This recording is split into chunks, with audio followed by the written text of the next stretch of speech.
Everybody sing that shit.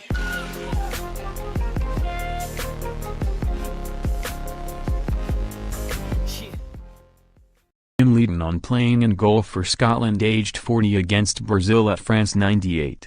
He stood, in his 40th year, at the center of the world of football. It was the opening match of the 1998 World Cup. It was Paris. It was against Brazil. Jim Leighton welcomed the eyes of the world. "I disappeared off the footballing earth for 4 or 5 years," he says. "But felt I had come back. That was the game that will live with me forever." It may seem rude to point out to a goalkeeper who won a glut of silverware, including 2 European trophies, that his most memorable match ended in a 2-1 defeat. But Leighton, 20 years on from that frenetic night in Paris, remains calmly persuasive about its lingering significance. "I have never forgotten it," he says. "My children were there. My father was there. A lot of people in Aberdeen don't like that I choose the Brazil game over Real Madrid," he says in reference to the Dons European Cup Winners' Cup win in Gothenburg in 1983. "But it is not just because of the football. It is because of all the stuff that happened over that period of time, because I had to fight so hard to get back." He added, "It was so hard. When my career nosedived, it nosedived big time. I have had quite a roller coaster ride. But that came to me. I did not seek it out." The bare facts of Leighton's career give no hint to his 4 years in the wilderness. He won 2 titles, 4 Scottish Cups, a League Cup, the European Cup Winners' Cup and the European Super Cup with Aberdeen.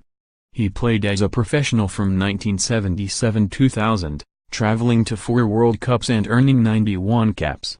Yet there should be an asterisk placed on his winning of an FA Cup medal with Manchester United in 1990. Leighton did not accept the bauble.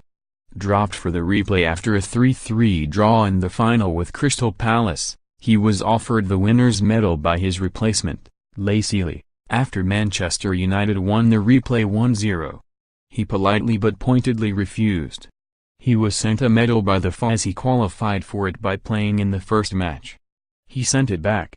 The decision by Sir Alex Ferguson to drop him not only caused an emotional wound but almost fatally compromised his career. "The first part of my career came easily for me," he says. "I was in the Aberdeen team at 20. European games and international games followed. It was a bit seamless. A lot of things seemed to fall into my lap." He was sustained in these early days and in his comeback by a desire that was unyielding. The Elderslie boy had plenty of interest from west of Scotland clubs but chose to join Aberdeen. Pride is a big motivator.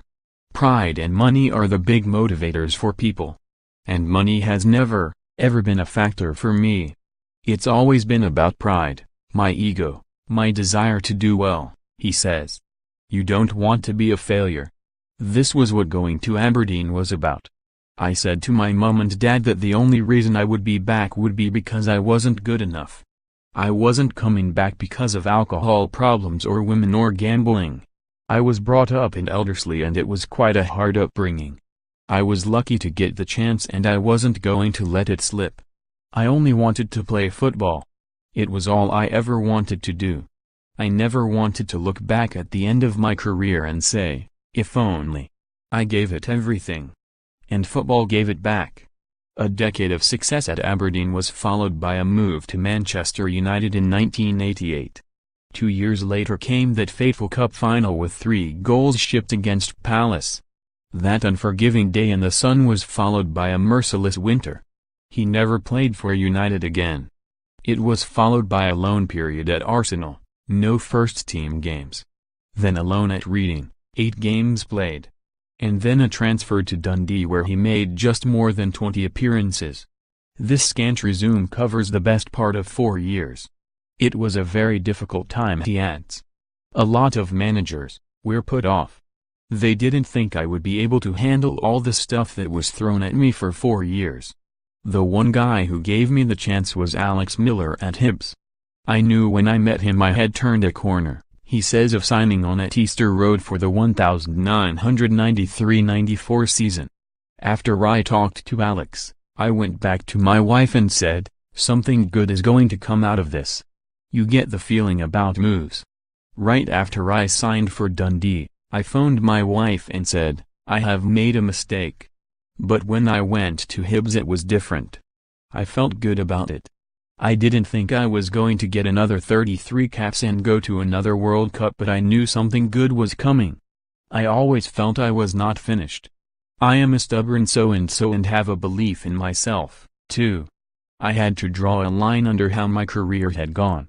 This confrontation with a very public humiliation tested, but did not destroy Leighton.